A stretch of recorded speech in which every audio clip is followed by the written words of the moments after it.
एक स्टेटस और भीड़ ने जला डाला। इस निंदा का जहर कट्टरपंथियों का सबसे खतरनाक हथियार। खोलेंगे हर राज, तैयार रहिए क्योंकि सच बहुत बड़ा डरावना होने वाला है।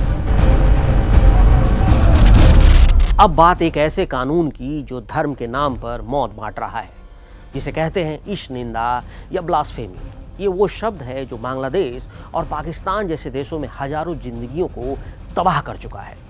हाल में ही बांग्लादेश में एक हिंदू युवक दीपू चंद दास की लिंचिंग ने पूरी दुनिया को हिलाकर रख दिया। अब समझिए क्या है ये ईश निंदा और क्यों ये कानून कट्टरपंथियों का सबसे बड़ा हथियार बन गया, और क्यों बांग्लादेश और पाकिस्तान की सरकारें इसे रोकने के बजाय और बढ़ावा दे रही हैं। इसी में डेटा, फैक्ट्स और गहराई से हम इसका विश्लेषण करने वाले हैं। आसान शब्दों में समझें तो इस निंदा का मतलब है धर्म, पैगंबर या पवित्र किताबों के खिलाफ कुछ कहना या करना, अब जिसे अपमान माना जाए।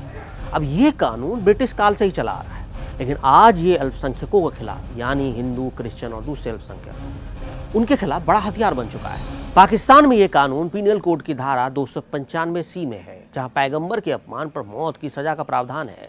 बांग्लादेश में भी यही धारा 295A में धर्म की भावनाओं को ठेस पहुंचाने पर जेल या जुर्माना है, लेकिन वहां कोई स्पष्ट मौत की सजा नहीं है। फिर भी आरोप है क्या? हम देखते हैं कि भीड़ कानून अपने हाथ में ले लेती है। अंतर्राष्ट्रीय रिपोर्ट बताती है कि ऐसे कानून न सिर्फ अभिव्यक्ति की आज़ादी छीनते हैं, बल्कि कट्टर सोच को बढ़ावा देते हैं। अब देखिए, US commission of international religious freedom की 2020 की रिपोर्ट में क्या कहा गया है।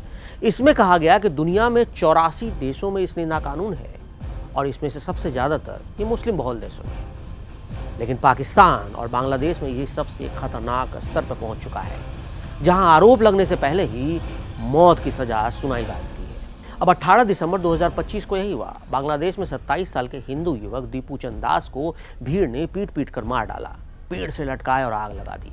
अब आरोप था कि फेसबुक पर पैगंबर के खिलाफ पोस्ट किया, लेकिन परिवार का कहना है कि ऐसा कुछ नहीं था।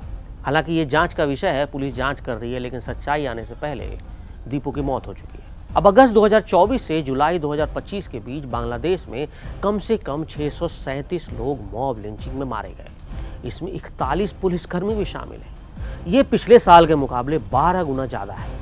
2012 और 2020 के बीच एक स्टडी में अनुमानित 625 लोग मॉब लिंचिंग के शिकार हुए। 2019 में ही 65 लोगों को बांग्लादेश में भीड़ ने मार डाला। 2024 के बाद की राजनीतिक उथल-पुथल में रिपोर्टों के मुताबिक 70% से ज़्यादा भीड़ हिंसा के पीड़ित या तो विपक्षी राजनीतिक दलों से जुड़े लोग थे, या धार्मिक अल्पसंख्यक जैसे हिंदू, ईसाई, सिख, जिन पर साजिश, इस निंदा या धन विरोधी होने का आरोप चस्पा कर दिया गया। Human rights Congress for Bangladesh की माइनॉरिटीज की 2025 की रिपोर्ट के मुताबिक जून से दिसंबर 2025 तक हिंदुओं पर इस निंदा से जुड़ी 71 घटनाएं हुई। ये 30 से ज़्यादा जिलों में फैली, जिसमें गिरफ्तारियां, घरों पर हमले, स्कूलों से निकाले जाने और मौतें भी शामिल हैं, और ज़्यादातर मामले में बच्चे आरोपी रहे। पाकिस्तान में इस निंदा सिर्फ एक सामाजिक संवेदनशीलता नहीं, बल्कि एक ताकतवर कानूनी और राजनीतिक हथियार बन चुकी है। 1987 से फरवरी 2021 तक कम से कम 1855 लोगों पर ब्लास्फेमी के केस दर्ज हुए, जिनमें बहुसंख्यक आरोपी खुद मुस्लिम थे। लेकिन ईसाई, हिंदू और अहमदी जैसे अल्पसंख्यकों का अनुपात उनकी जनसंख्या के मुकाबले असामान्य रूप से अधिक रहा।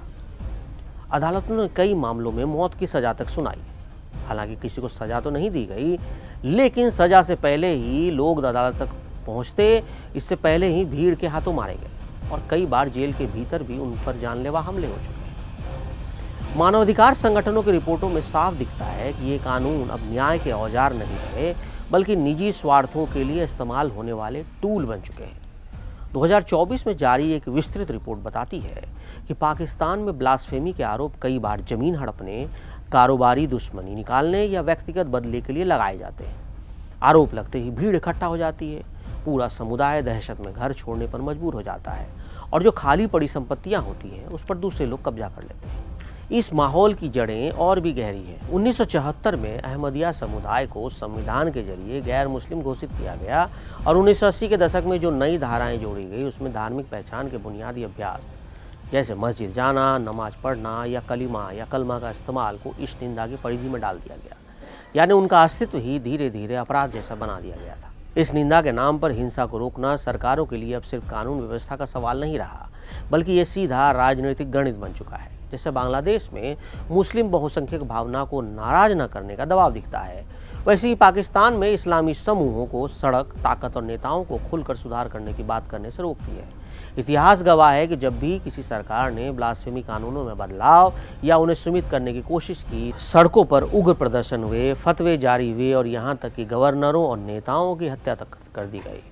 अब ये संदेश पूरी राजनीतिक व्यवस्था तक पहुँच चुका है, छुओगे तो जेल जाओगे। यही एक मैसेज है जिससे हर सरकार, चाहे पाकिस्तान हो या बांग्लादेश, डरती है और इस निंदा का गलत इस्तेमाल होता है और बेगुनाह अल्पसंख्यक मारे जाते हैं।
ये कड़क है। यहाँ ताजा खबर के साथ हर दिन की शुरुआत कड़क है। आमने सामने बैठ रखते हैं बात पूरे दम से, आराम से। चर्चा होती है बेधड़क। यहाँ किस्से कहानियों में बोल सरल और अंदाज बेहद कड़क मिलता है। जीने में एक तेवर है जो आता है सही ज्ञान, जानकारी और उससे कमाई कड़क नोट से।